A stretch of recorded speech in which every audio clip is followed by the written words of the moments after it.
Howdy do y'all, this is John, and today we're talking about The Batman, a new movie out in theaters right now. And in The Batman, Riddler is going around Gotham City killing people, and the only person who can stop him is the Batman.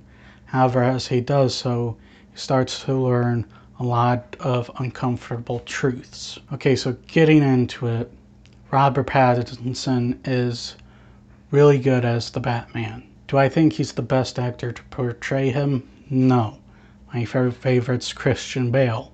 However, that does not negate the fact that Robert Pattinson does a good job as Batman. With his Batman voice, he doesn't go as deep as Christian Bale. He's more like Michael Keaton and just drops things down an octave a little bit. And with his portrayal of this dark, brooding, yet highly intelligent crime fighter who cares about the people in his city, he is convincing as that.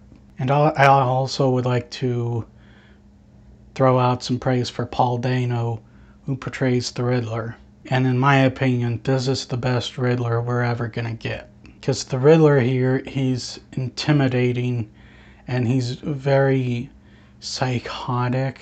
Whenever he shows up, you feel that unhinged nature within his mental state.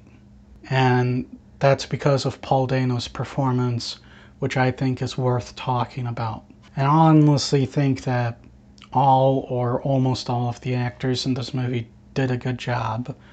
Andy Serkis, Jeffrey Wright, Zoe Kravitz, they all did a good job. And I do really like Matt Reeves' take on this whole thing. His portrayal of Gotham, his portrayal of the Batman story. I like what he did here. You see the Batman be the detective and the crime fighter, because he's both. In Gotham, this is like some of the most crime-ridden and corrupt Gotham we've seen in a movie. The Batman still has a lot of work to be done in this city, and you can feel that.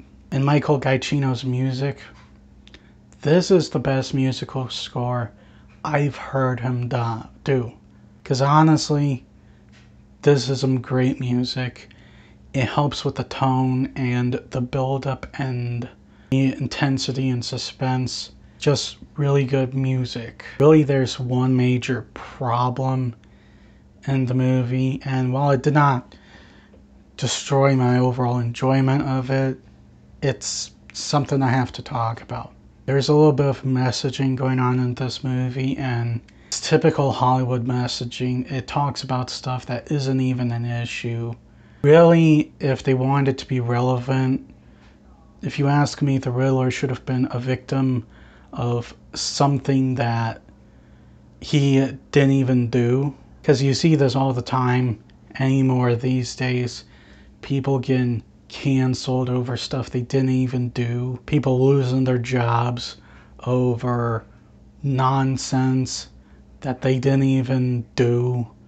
And really, if you ask me, what would have made this movie more relevant and believable is if the Riddler was a victim of this sort of issue we've been having lately. But instead they bring out this whole conspiracy theory, and instead it just hurts the movie.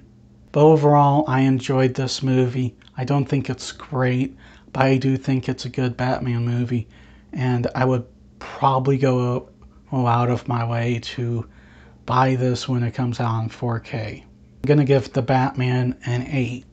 Well, that's all the time I have for today. Please like this video if you enjoyed it. Please also subscribe if you're new to the channel.